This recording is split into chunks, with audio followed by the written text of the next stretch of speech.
when you remove the throttle cable, it's worth just marking the end of the little throttle bar with the double tip X, and then that way it will line up properly when you refit the engine. Okay. Right, we're going to attach the engine using the engine crane.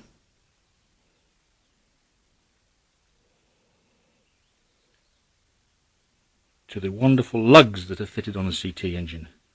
There's one at the rear, and there's the other one at the front. There. Attach your eye bolts, and we can then lift the engine comfortably on a chain. There we go. So now we have the engine hoist in place, attached to the two lugs on the engine. Now we go to the underside. Right. Now you're going to have to undo this bolt on the back of the starter motor to release the cable. And then eventually we're going to be looking at this bolt here and its companion. Where am I?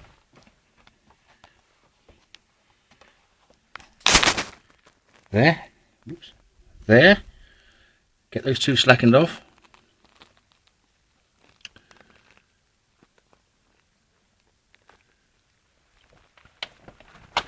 And then there's the engine carrier bolts.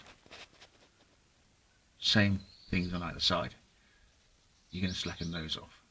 Not undo them, just slacken them off. And then we put the engine crane in place. Okay. So now the engine bearer has been undone, so that the engine is on the weight of the engine is on the crane, rather, sorry. And you put an axle stand under the gearbox so that when you lower the engine, it will eventually be taken up on the axle stand and then make getting the engine out and in very much easier. It's worth spending a couple of minutes just getting this spot on if you've not done it before, and then like that it makes it so much easier for getting the engine in and out. Okay.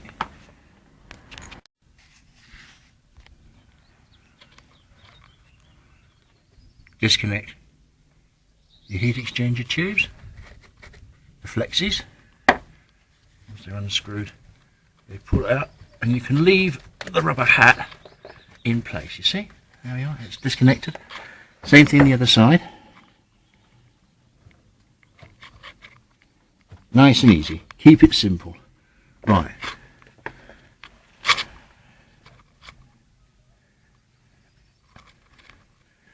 And you've cracked off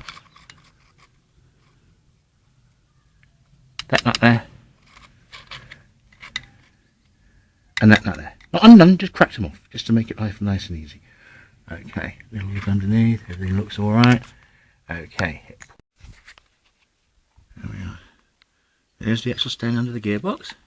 Now you can see where we cracked off those two nuts, because they're going to be very easy to get out now.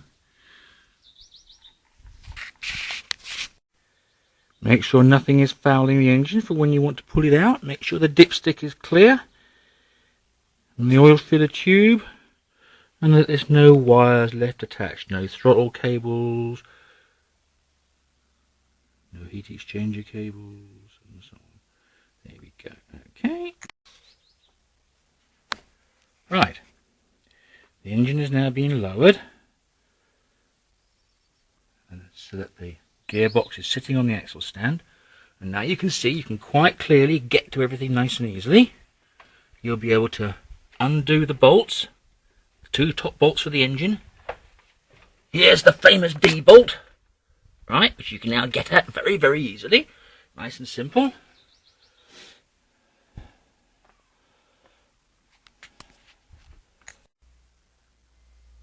Here's the engine out, here's the engine bearer, you see. And we've got the engine nice and straight, so it's going to pull out nice and easily. And we're just going to make sure we've got the clearance all around.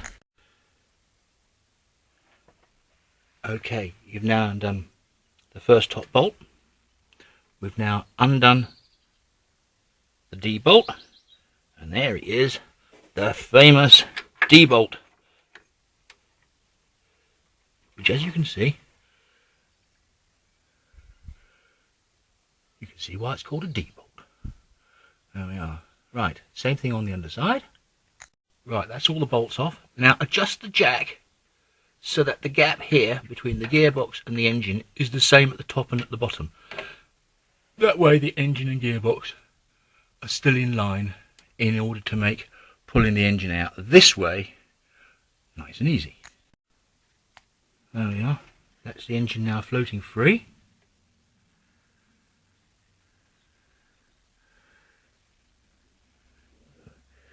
Plenty of clearance underneath. Haven't got anything snagged up. So now we're going to lower it onto the cradle and pull it out from underneath the vehicle. Then I'm going to go and have my lunch. Right, remove the road wheel that you slacken the nuts on, and in that way the engine will now come out towards us going this way. And then like that you can just pull the engine out sideways with no fuss or bother. See? It clears nicely. Make sure you don't hit anything. There we are. And that's the bit we're going to be playing with. Okay. Right. Well, while you've been having lunch, I've been cleaning out the engine bay. And while we're here, we might as well touch in the rust and get the thing looking generally tidy. Let the paint go off before we put the engine back in. Good time to clean out all your suspension. If you wanted to, this would be a good time to take off the starter motor and replace the famous oilite bearing. That's the one that helps the starter motor. You might also want to change your thrust washer. There we go. And you could also clean and grease throttle cable and the heat exchanger cables. Won't do them any harm. Right, paint. Right, so now we've got the engine up on this engine stand.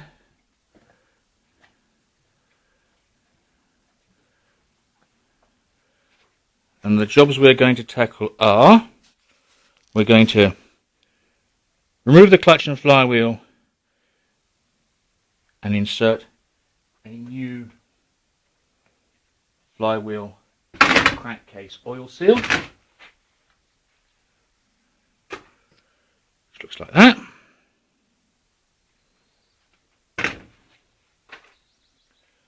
And also, the other little oil leak I've got comes from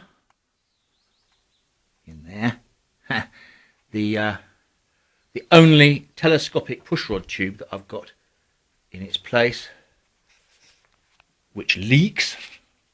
Something to bear in mind. So I'm going to be fitting a second-hand pushrod tube. Okay.